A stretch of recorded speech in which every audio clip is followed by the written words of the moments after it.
कैसे chemical energy में बदलते हैं। ठीक है, अब केमिकल एनर्जी को इलेक्ट्रिकल एनर्जी में बदलने वाला डिवाइस को गैल्वेनिक सेल कहते हैं। तो सबसे पहले हम लोग जो विस्तार से पढ़ेंगे how to convert chemical energy to electrical energy. एक सेल का एग्जांपल लेके हम लोग समझते हैं गैल्वेनिक सेल के बारे में। जैसे सब हम लोग 11th में भी एक सेल का एग्जांपल लिए थे, डैनियल सेल। 12 में भी वही एग्जांपल लेंगे, डैनियल सेल के थ्रू ही इलेक्ट्रोकेमिस्ट्री समझने का कोशिश करेंगे। ठीक है, तो हम लोग पढ़ेंगे, सबसे पहले पढ़ेंगे आज Daniell cell. Daniell cell, Daniell cell क्या है? It is a type of galvanic cell which convert chemical energy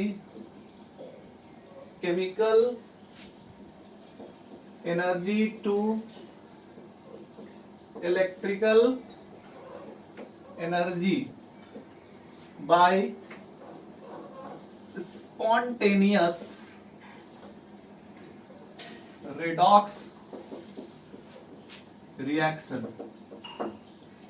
Daniel cell एक तरह का गैल्वेनिक सेल है जो केमिकल एनर्जी को इलेक्ट्रिकल एनर्जी में बदलता है। इसमें भी रिडॉक्स रिएक्शन होता है। हम लोग देखेंगे कैसा है रिडॉक्स रिएक्शन होता है इसमें। सबसे पहले हम लोग बात करेंगे कंस्ट्रक्शन ऑफ डैनियल सेल। ये डैनियल सेल बना कैसे है, ध्यान से समझते जाइए, फिगर के थ्रू समझिए, फिर हम लोग इधर स्टेटमेंट भी लिखेंगे। डैनियल सेल में दो कंटेनर होता है, दो ठो कंटेनर होगा। एक कंटेनर में, पहला कंटेनर में ZnSO4 का सॉल्यूशन होगा, ZnSO4 सॉल्यूशन, और दूसरा कंटेनर में, सेकेंड कंटेनर में हम लोग का होगा CuSO4 solution, CuSO4 solution.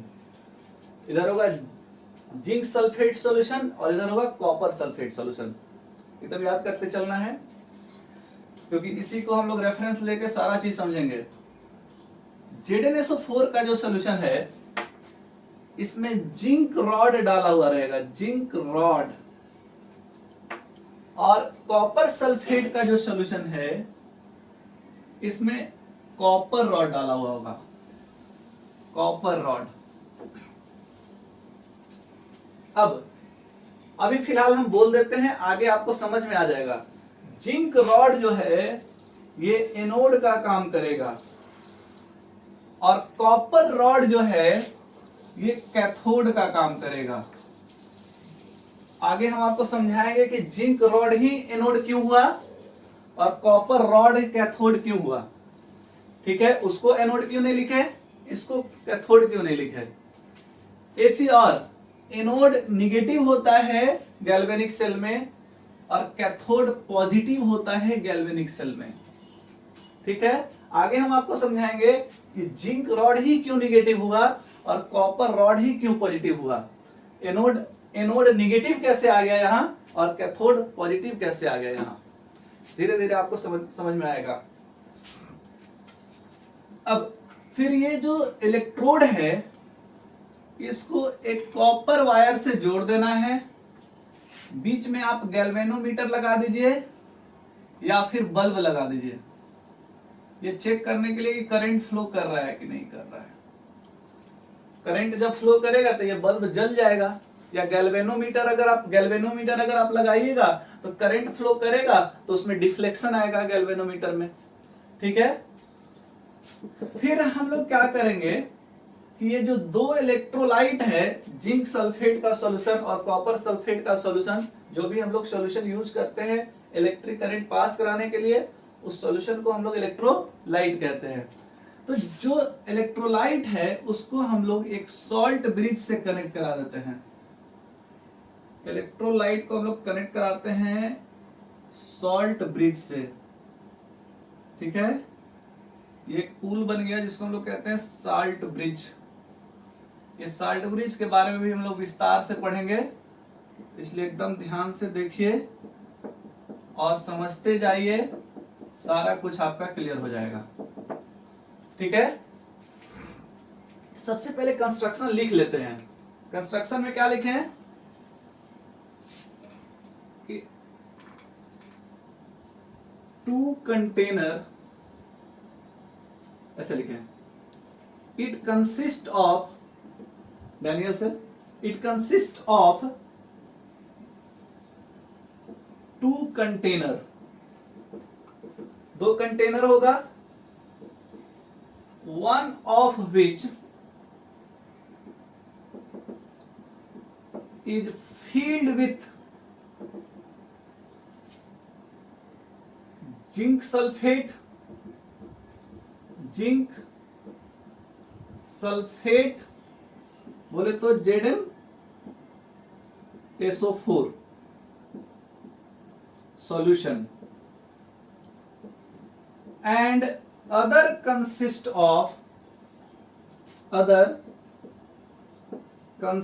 of copper sulphate, copper sulphate बोले तो CuSO4 सॉल्यूशन। दूसरा पॉइंट क्या बोलिएगा कि जिंक सल्फेट का सॉल्यूशन में जिंक रॉड रहेगा जो एनोड का काम करेगा, और एनोड हम लोग का गैल्वेनिक सेल में निगेटिव इलेक्ट्रोड होता है। फिर आप लोग समझेंगे कैसे होता है, इसको समझेंगे, ठीक है। 2 बात होता है, एक याद करना, याद करोगे लिख लोगे, और दूसरा बात तो उसको समझना कि क्यों होता है। अगर समझे रहोगे तो भूलोगे नहीं फिर याद किया हुआ बात। तो बोलोगे और zinc rod is placed in ZnSO4 solution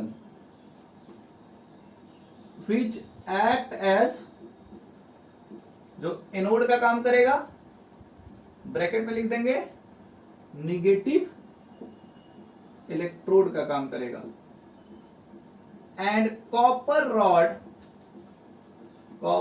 rod act as, copper rod is placed in CuSO4 solution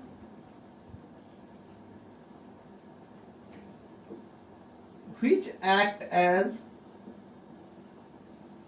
cathode, जो कैथोड का काम करेगा।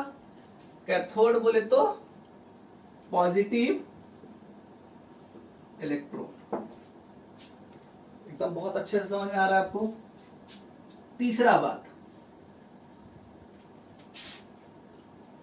जो इलेक्ट्रोड्स है उसको हम लोग कॉपर वायर से ऐड करते हैं, जोड़ते हैं, ज्वाइन करते हैं, कॉपर वायर से ज्वाइन करते हैं। यह है कॉपर वायर, इसको हम लोग इंसुलेटेड कॉपर वायर कहते हैं। इंसुलेटेड कॉपर वायर कहने का मतलब ये कॉपर वायर में पहले से कोई चार्ज नहीं होना चाहिए, न्यूट्रल होना चाहिए। The 2 electrodes are joined by insulated copper wire, insulated copper wire, और 2 इलेक्ट्रोलाइट्स को कनेक्ट करते हैं, ZnSO4 और CuSO4 को कनेक्ट करते हैं साल्ट ब्रिज के थ्रू, एंड द 2 electrolytes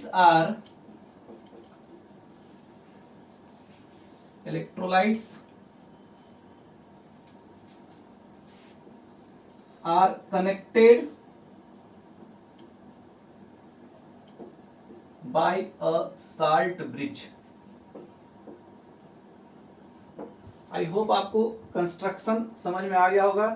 कि डैनियल सेल कैसा होता है। नोट कीजिए, फिर आपको बताते हैं इसका वर्किंग।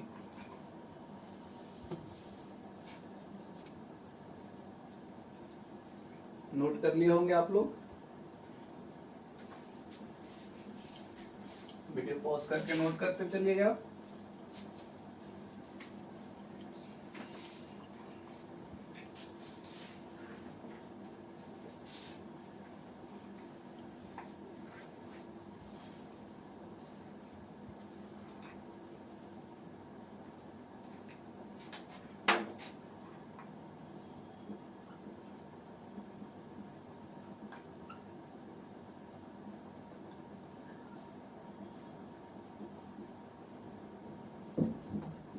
अब देखिए, वर्किंग के पहले एक ऑब्जर्वेशन लिखते हैं। ऑब्जर्वेशन, जैसे ही ऐसा सेटअप करते हैं, जैसे ही सारा कुछ सेट कर लेते हैं, तो हम लोग क्या क्या देखते हैं। तो हम लोग को 3 चीज बेसिकली दिखाई देगा। पहला क्या दिखाई देगा कि ये जिंक रॉड जो है ये पतला होते जा रहा है। जिंक रॉड धीरे धीरे पतला होते जाएगा। और कॉपर रॉड जो है ये धीरे धीरे मोटा होते जाएगा। मतलब जिंक रॉड का थिकनेस घटते जाएगा और कॉपर रॉड का थिकनेस बढ़ते जाएगा। ये 2 बात आपको दिखाई देगा। और तीसरा क्या दिखाई देगा कि ये बल्ब जो है ये जलने लगा। या गैल्वेनोमीटर होगा तो गैल्वेनोमीटर में आपको डिफ्लेक्शन दिखाई देगा। ठीक है, तो पहला ऑब्जर्वेशन लिखें कि जिंक रॉड ऐसे, the thickness of zinc rod decreases gradually and the thickness of copper rod increases gradually। फिर क्या दिखेगा, एक चीज और दिखेगा कि जिंक सल्फेट का कंसंट्रेशन बढ़ रहा है और कॉपर सल्फेट का कंसंट्रेशन घट रहा है। अभी थोड़ा देर में समझ में आ जाएगा कि क्यों ये पतला हो रहा है, क्यों इसका कंसंट्रेशन बढ़ रहा है, क्यों इसका कंसंट्रेशन घट रहा है और क्यों कॉपर रॉड मोटा हो रहा है। ये सब समझ में आने लगेगा। बोलोगे the concentration of ZnSO4 increases and the concentration of CuSO4 decreases gradually।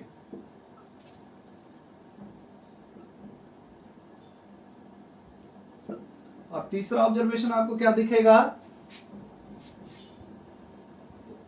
The bulb connected to copper wire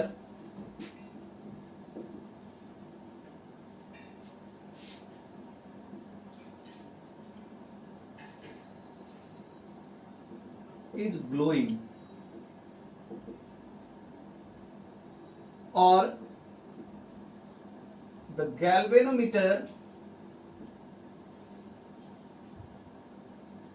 showing deflection।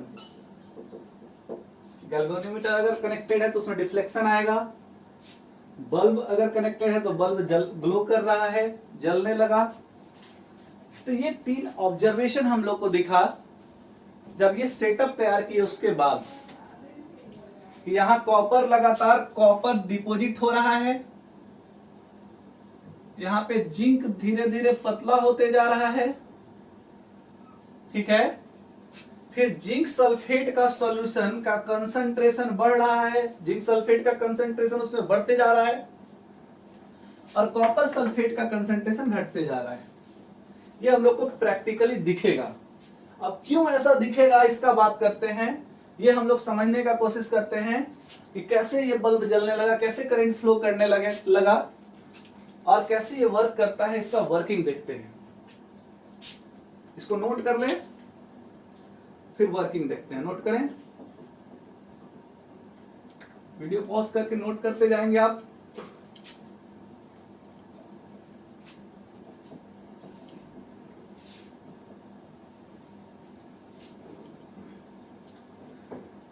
अब समझिए, यहां पे हम लिख देते हैं वर्किंग।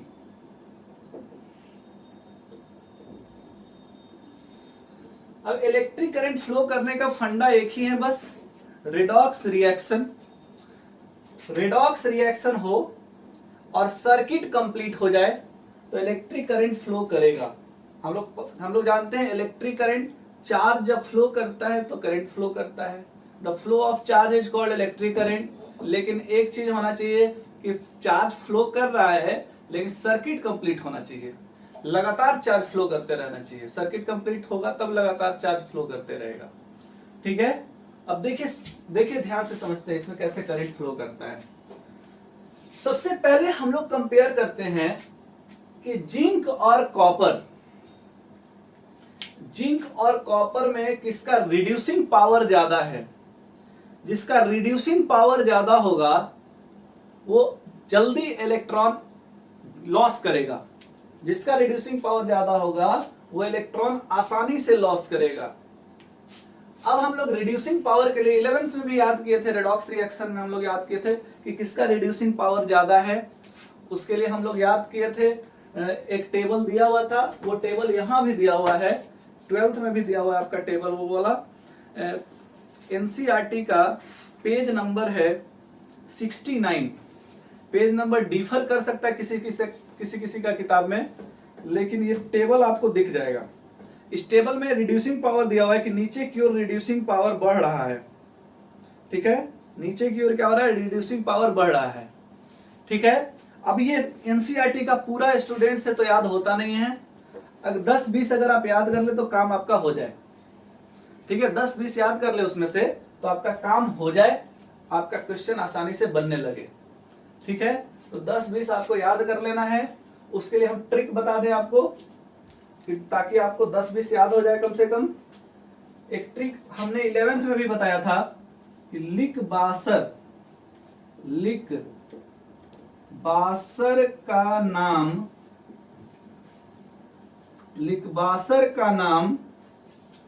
गॉल जन करफे।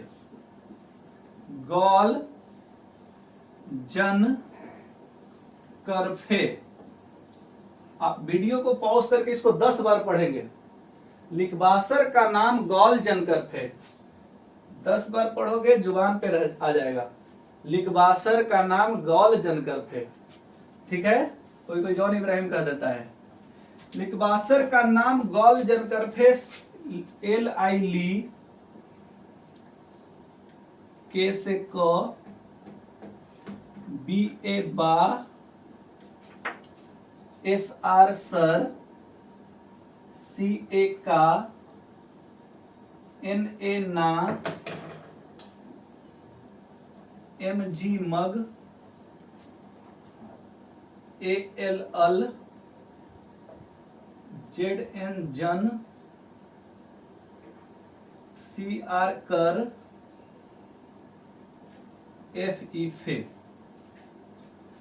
Lithium, potassium, barium, strontium, calcium, sodium, magnesium, aluminium, zinc, chromium, iron. LI ली, के से क, BA बा, SR सर, CA का, NA ना, MG मग, AL अल, ZN जन, CR कर, FE फे। लिकबासर का नाम गॉल जन करफे। आपको यहां से याद हो गया 1 2 3 4 5 6 7 8 9 10 11 याद हो गया आपको। और इसके बाद कुछ आपको याद होगा, टेंथ में याद किए होंगे, टेंथ में आप याद किए होंगे इसके बाद SnPbH2, तीन लीड SnPbH2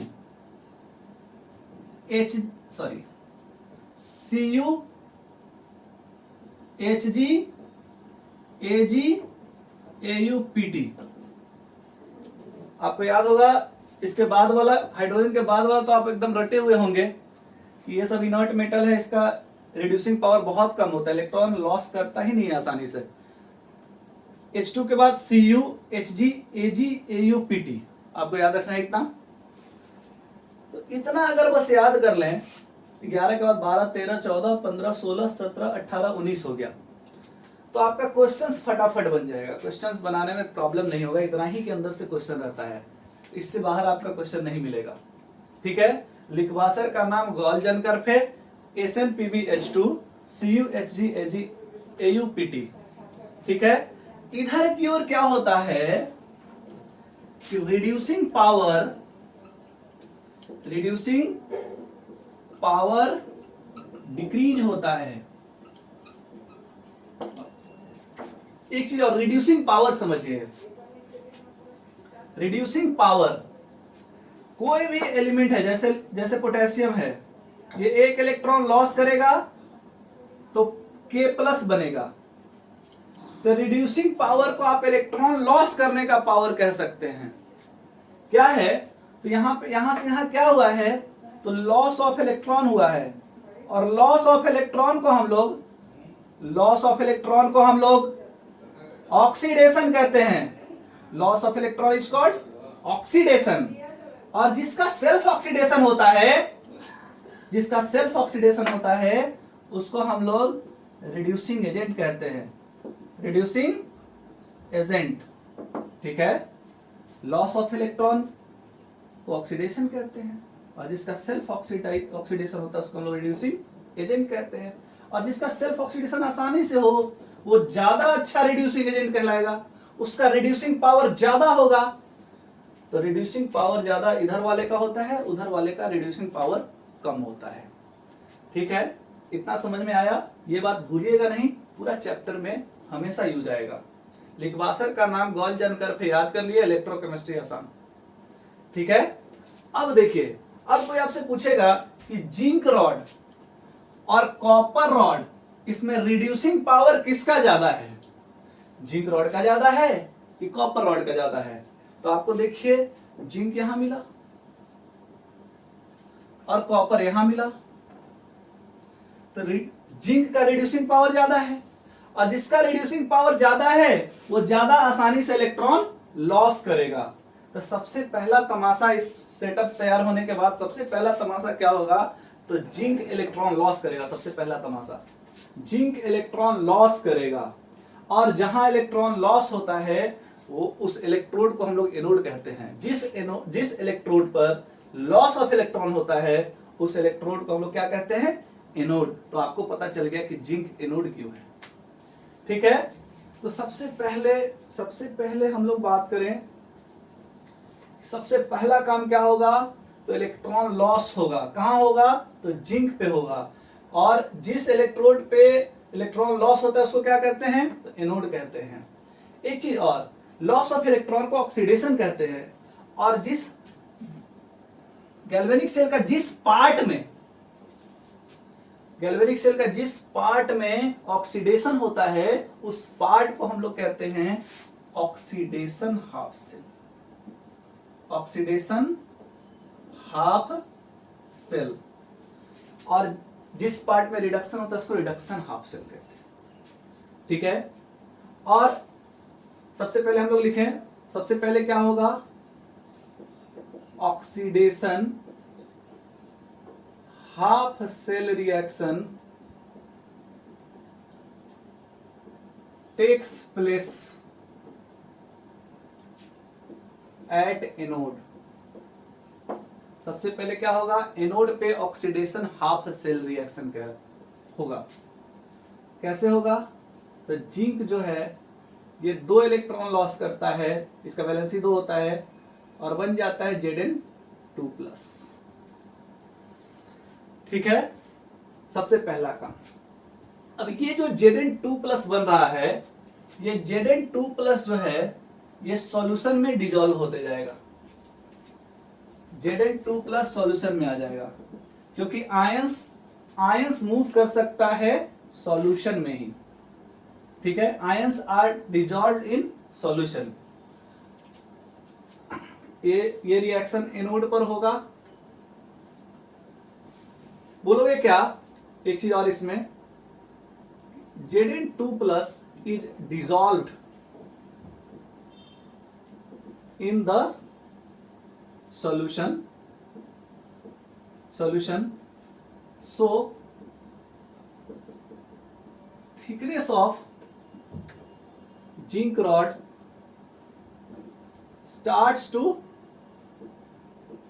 decrease। तो ये बात भी आपको समझ में आ गया कि जिंक रॉड का थिकनेस क्यों घट रहा है। ये पहला तमाशा हुआ। अब देखिए जिंक इलेक्ट्रॉन लॉस किया, Zn2+ बन गया 2E-। अब जिंक आयन सॉल्यूशन में डिजॉल्व हो गया, ये इलेक्ट्रॉन को तो त्याग दिया। अब इलेक्ट्रॉन को त्याग दिया तो बेचारा इलेक्ट्रॉन छटपटाने लगा। अब इलेक्ट्रॉन छटपटा रहा है कि बाप रे बाप, हमको छोड़ दिया जिंक हमको छोड़ दिया। तो छटपटाएगा, कोई भी चीज छटपटाता है तो वो किसी और को ढूंढता है। अब ये जिंक इसको छोड़ दिया तो अब किसी और को ये ढूंढेगा, तब इसको मिलेगा। तब तक इधर कुछ तमाशा हुआ होगा, CuSO4, तब तक CuSO4 टूट गया होगा, Cu2+ और SO4 CuSO4 सारा CuSO4 टूटने लगा होगा, Cu2+ और SO4 Cu2+ SO4 को छोड़ दिया। अब ये Cu2+ भी छटपटा रहा है, SO4 अलग हो गया। तो अब ये इलेक्ट्रॉन क्या करेगा, तो दूसरा पॉजिटिव चार्ज के पास जाएगा। Zn2+ तो इसको त्याग दिया, तब ये दूसरा पॉजिटिव चार्ज के पास जाएगा। किसके पास जाएगा, तो Cu2+ के पास जाएगा। ठीक है, अब बोलो, अब ये इलेक्ट्रॉन इधर से जाएगा कि इधर से जाएगा, ये भी सोचना होगा। तो हमने आपको बताया है 2 तरह का कंडक्टर, एक बताया मेटालिक कंडक्टर, एक बताया इलेक्ट्रोलिटिक कंडक्टर। मेटालिक कंडक्टर में इलेक्ट्रॉन फ्लो करता है और इलेक्ट्रोलिटिक कंडक्टर में आयन फ्लो करता है। तो ये सॉल्यूशन जो है, ये जो सॉल्यूशन है, ये सॉल्यूशन इलेक्ट्रोलिटिक कंडक्टर है, और ये जो मेटल का वायर है ये मेटालिक कंडक्टर है। तो इलेक्ट्रॉन फ्लो करेगा मेटालिक कंडक्टर में, ये इलेक्ट्रॉन चलेगा इधर, इसको जाना है कॉपर Cu2+ के पास। तो 2 रास्ता है, एक इधर से और एक ऊपर से। तो ये वाला रास्ता से नहीं जा पाएगा, क्यों, क्योंकि इलेक्ट्रॉन जो है वो सॉल्यूशन में फ्लो नहीं करता है, इलेक्ट्रॉन फ्लो करता है मेटल में। तो ये चलेगा 7 समुंदर पार, इलेक्ट्रॉन 7 समुंदर पार। मैं तेरे पीछे पीछे आ गया, इलेक्ट्रॉन आ गया किसके पास, अब कॉपर के पास आएगा। कॉपर कहाँ है, Cu2+ कहाँ है, सॉल्यूशन में है। तो इलेक्ट्रॉन सॉल्यूशन में नहीं आ पाएगा, इलेक्ट्रॉन इधर सरफेस पे कहीं आ जाएगा। अब कॉपर को जाना पड़ेगा यहां पे सरफेस के पास, क्योंकि सॉल्यूशन में कॉपर Cu2+ मूव कर सकता है, सॉल्यूशन में इलेक्ट्रॉन नहीं मूव कर सकता है, सॉल्यूशन में Cu2+ मूव करेगा। तो Cu2+ अट्रैक्ट होके जाएगा सरफेस पे, और सरफेस पे क्या होगा, तो Cu2+ इलेक्ट्रॉन गेन करेगा और गेन करके बन जाएगा कॉपर, और कॉपर क्या होगा, तो यहां पे सरफेस पे डिपोजिट होने लगेगा। समझ में आ रहा है। और गेन ऑफ इलेक्ट्रॉन को यहां पे इलेक्ट्रॉन, कॉपर ने इलेक्ट्रॉन गेन किया और गेन करके कॉपर बनेगा, कॉपर इस सरफेस पे डिपोजिट होगा। गेन ऑफ इलेक्ट्रॉन को हम लोग कहते हैं रिडक्शन। एकदम तोड़ तोड़ के समझा रहे हैं, ध्यान से समझिए। तो दूसरा काम क्या होगा, तो reduction half cell reaction takes place at cathode. हम लोग सब जानते हैं कि कैथोड पर ही रिडक्शन होता है। तो हम लोग को रिडक्शन कैथोड मिल गया कॉपर रॉड, क्योंकि रिडक्शन यहीं पे हुआ है। कैसे होगा रिडक्शन, तो Cu2+ जो है ये 2 इलेक्ट्रॉन गेन करेगा और गेन करके बन जाएगा Cu। ठीक है, Cu2 प्लस 2 इलेक्ट्रॉन गेन करके क्या बन जाएगा, Cu बन जाएगा। अब क्या होगा, तो कॉपर जो है Cu इज डिपोजिटेड, ये डिपोजिट होने लगेगा एट कैथोड, कैथोड पर डिपोजिट होने लगेगा। एंड कॉपर रॉड जो है, कॉपर रॉड ऐसे ऐसे लिखे, the thickness of copper rod starts to increase.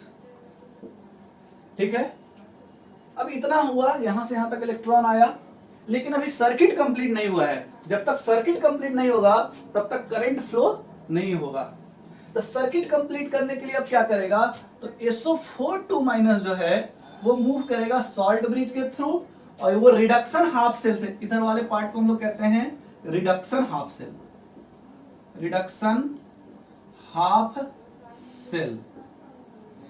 अब ये SO4 माइनस Cu2 प्लस के साथ था, लेकिन Cu2 प्लस चला गया सरफेस पे SO4 माइनस को छोड़ के, तो SO4 माइनस को जब Cu2 प्लस त्याग दिया तो अब ये भी किसी और को खोजेगा, तो ये इसको कौन मिलेगा, तो Zn2 प्लस मिलेगा इधर से जो आया था। तो Zn2 प्लस के लिए इसको यहां से चलना पड़ेगा इस इलेक्ट्रोलाइट में, तो उसके लिए इसको मिलेगा रास्ता कौन सा, तो सॉल्ट ब्रिज, क्योंकि ये मेटल के तरफ से तो जा नहीं सकता है, मेटल में आयन फ्लो नहीं करता है, मेटल में सॉल्यूशन में आयन फ्लो करता है, इलेक्ट्रोलाइट में आयन फ्लो करता है, ये सॉल्ट ब्रिज में भी इलेक्ट्रोलाइट होता है। आगे हम लोग पढ़ेंगे इनर्ट इलेक्ट्रोलाइट इसमें होता है, इनर्ट इलेक्ट्रोलाइट भरा हुआ होता है।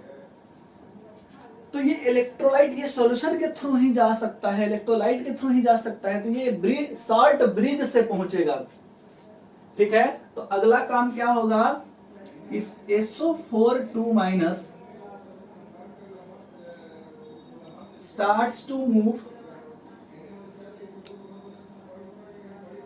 from reduction half cell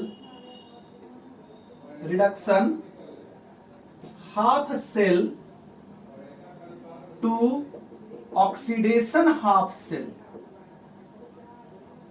oxidation half cell. और इसी के कारण क्या है, इसी के कारण आपको दिखा कि इसका कंसंट्रेशन घट रहा है, इसका कंसंट्रेशन बढ़ रहा है। So concentration of CuSO4 starts to decrease and that of ZnSO4 starts to increase। बोलो आसान है। और जैसे ही सर्किट कंप्लीट हुआ तो इलेक्ट्रिक करंट फ्लो करेगा। अब आप हमको बताइएगा कि इलेक्ट्रिक करंट फ्लो करेगा एनोड टू कैथोड कि cathode to anode, zinc to copper कि कॉपर टू जिंक। तो जिंक से कॉपर के तरफ इलेक्ट्रॉन जा रहा है, जिंक से कॉपर के तरफ इलेक्ट्रॉन जा रहा है, तो कॉपर से जिंक के तरफ करंट फ्लो करेगा। आप जानते हैं कि इलेक्ट्रिक करंट का डायरेक्शन इलेक्ट्रॉन के डायरेक्शन का जस्ट अपोजिट होता है। तो आपका इधर की ओर होगा, इधर की ओर इलेक्ट्रॉन का डायरेक्शन नजर आ रहा है, इधर की ओर होगा इलेक्ट्रिक करंट का direction. This is the direction of electric current. ठीक है, तो हम लोग बोलेंगे कि रिडॉक्स रिएक्शन होगा, ऑक्सीडेशन हुआ, रिडक्शन हुआ, दोनों को जोड़ देंगे तो रिडॉक्स रिएक्शन कहलाएगा, दोनों एक साथ होता है। रिडॉक्स रिएक्शन होगा, उसके बाद करंट फ्लो करने लगेगा कॉपर से जिंक के तरफ।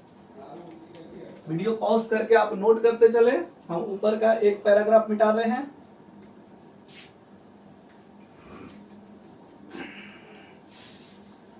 हाँ देखिए, एक लगाओ, लिखें आफ्टर द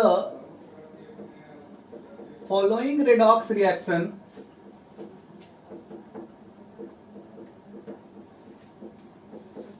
electric current